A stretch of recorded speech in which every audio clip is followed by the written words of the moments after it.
partons. Béliard, où vous le savez, il se passe des choses et des choses particulièrement intéressantes. La preuve avec Maxime Menneveau qu'on va retrouver avant de parler réflexologie. Vous êtes à côté de votre robot, c'est ça Maxime?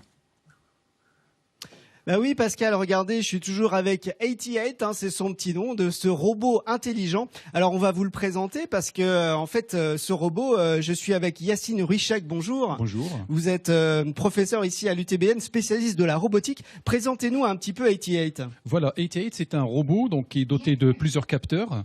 Donc ici on a, comment dirais-je, un lidar donc, avec un seul plan. Ici. Et puis donc on a donc 2 caméras stéréoscopiques. Et puis donc on a une Kinect donc composée d'un capteur infrarouge et puis donc d'une caméra.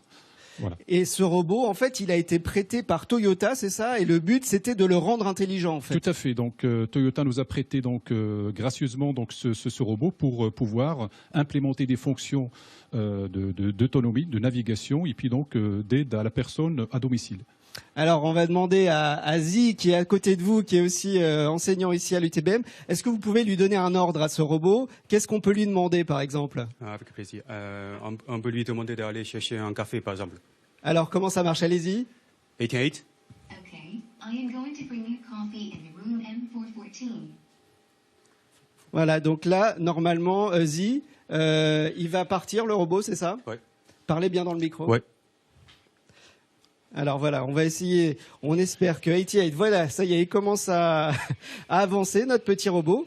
Donc, on va peut-être redonner le micro à Yacine. Yacine, comment il se déplace là? Grâce à une cartographie donc, de son environnement et grâce, comment dirais-je, à un algorithme qui s'appelle SLAM, Simultaneous Localization and Mapping. Donc, il se localise dans son environnement, donc grâce à sa carte. Et puis, donc, il trouve, comment dirais-je, les endroits qu'on lui a dit. Par exemple, ici, il va aller chercher, comment dirais-je, le café dans un endroit que pour lui, c'est une cuisine. Voilà. Donc, ça veut dire qu'avant, vous avez dû cartographier tous les lieux, en fait. Exactement, ouais. Donc là, on va faire le grasping donc, de l'objet. Donc voilà. Après l'avoir reconnu, et puis donc il va le prendre donc grâce à son bras. Comment il reconnaît les objets en fait? Les objets cette fois-ci donc par simplifier comme dirais-je la reconnaissance. Donc on a mis des codes qui lui permettent de différencier entre les objets et puis après avoir reconnu donc il le positionne dans son environnement. C'est les codes, les fameux codes qui permettent au robot le jus d'orange et puis donc en reconnaissant le code il va donc reconnaître l'objet puis donc il va calculer sa position et puis donc il va calculer l'ensemble du mouvement de son bras pour pouvoir justement le grasper donc c'est-à-dire le prendre et puis donc le Et ça vous a permis de décrocher une très belle place au sommet mondial de la robotique. Tout à fait. Donc on a décroché donc la 5e place donc dans ce fameux sommet de la robotique donc qui était au mois d'octobre à Tokyo. Et puis donc sachant que on a eu le robot uniquement pour un mois pour pouvoir donc le programmer. Donc c'est une très très belle performance pour l'UTBM. Exactement, oui. Merci beaucoup Yacine. Voilà Pascal, on vous a présenté 88, ce petit robot intelligent qui fait la fierté ici de l'Université de technologie de Belfort-Montbéliard. J'adore. 88 en français, puisque nous allons à la rencontre des enseignants-chercheurs de l'Université de technologie de Belfort-Montbéliard avec l'ami Maxime, qu'on va les retrouver pour la suite de cette émission. Mais d'abord, voici avec nous. D'abord, nous allons reparler de cette unité de recherche où les robots sont légion et où les voitures se conduisent presque toutes seules, Maxime, c'est ça, à Montbéliard. Oui, c'est ça, Pascal. Alors, on est toujours dans les locaux de l'UTBM. Alors là, je suis au volant d'une voiture, mais il faut bien se dire que peut-être que bientôt, il n'y aura plus de conducteurs dans les voitures, parce que ici à l'UTBM, on travaille pour rendre les voitures intelligentes. Alors, justement, Yacine, on est toujours avec vous, qui êtes enseignant ici, spécialiste de la robotique. Expliquez-nous un peu cette voiture, elle est un peu spéciale.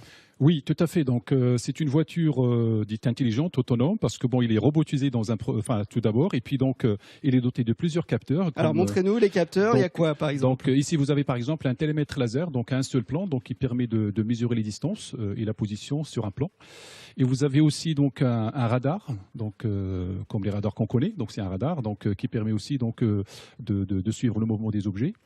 Et puis donc, on a un troisième, un capteur qui est donc un télémètre laser, mais à 3 plans, celui-là. Donc avec un seul plan, ici on a 3 plans. Ça permet de détecter tout ce qui va se trouver devant la voiture et de prévoir la route aussi.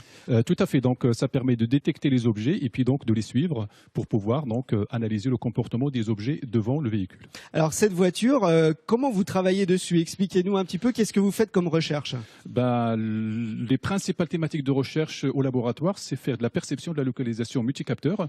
Donc on a plusieurs capteurs sur le véhicule. Donc on en voit aussi sur le toit, là il y a un capteur qui est en train de tourner. C'est quoi ça? Donc c'est un lidar, donc c'est un lidar 360 degrés, donc qui permet de percevoir l'environnement donc à 360 degrés. Pareil pour comment dirais-je, c'est comme le principe du télémètre laser à un seul plan, sauf qu'ici donc on va avoir plusieurs plans. Alors, 360 degrés, oui. On voit donc là, on va s'approcher à l'intérieur. Donc il y a des batteries qui permettent d'alimenter tous ces objets. Et en fait, c'est ça. Hein, elle est autonome en fait. Tout à fait. Elle est autonome, bien entendu, sur le plan énergétique. Donc, bien entendu, on a des batteries ici pour pouvoir donc alimenter donc certains capteurs, parce que bon, il y a pas que ces batteries. Il y en a d'autres qui sont installées donc dans d'autres endroits du véhicule. Et puis donc, ces batteries donc permettent d'alimenter donc l'ensemble des capteurs du véhicule. Alors, Pascal, on va aller voir un petit peu à l'arrière parce que vous allez voir, c'est là que c'est le plus intéressant. Regardez, dans le coffre de cette voiture, on découvre toute une armée d'ordinateurs qui collectent en fait ces données en temps réel. Pour en parler, je suis avec Nathan Combé. Bonjour Nathan. Bonjour. Alors, expliquez-nous un petit peu, qu'est-ce qui se passe dans ce coffre en fait? Alors dans ce coffre sont centralisées l'information, l'intégralité des acquisitions faites par les différents capteurs qui vous ont été présentés précédemment.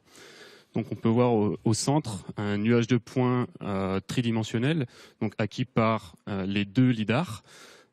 Sur les côtés. Et les caméras, là on voit les images. Voilà. On peut voir sur les côtés les caméras gauche et droite du véhicule, donc avec des objectifs grand angle, de manière à couvrir un maximum les champs de vue gauche et droite du véhicule.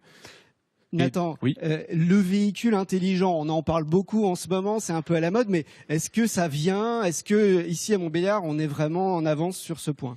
Alors il y a plusieurs niveaux dans le véhicule intelligent. D'une part, des véhicules assistants, donc pour venir aider à la conduite, et plus perfectionnés, des véhicules 100% intelligents où on n'a pas besoin de tenir le volant, par exemple. Et ça va arriver? Ça va arriver. La recherche avance très vite dans ce domaine, et ça va arriver incessamment sous peu. Voilà Pascal, il va falloir attendre encore quand même quelques années pour pouvoir venir à France 3 sans conduire votre voiture, mais ça vient, on y travaille ici à Montbéliard. Mais super, super. En tout cas, on va vous retrouver, Maxime, du côté de l'UTBM de Belfort-Montbéliard. Et ne touchez pas votre téléviseur, voilà, c'est des petites liaisons, c'est pas toujours très très évident, mais nos équipes techniques font le maximum dans des conditions qui ne sont pas toujours très faciles, hein. Je ne vous le cache pas. Je vous ai senti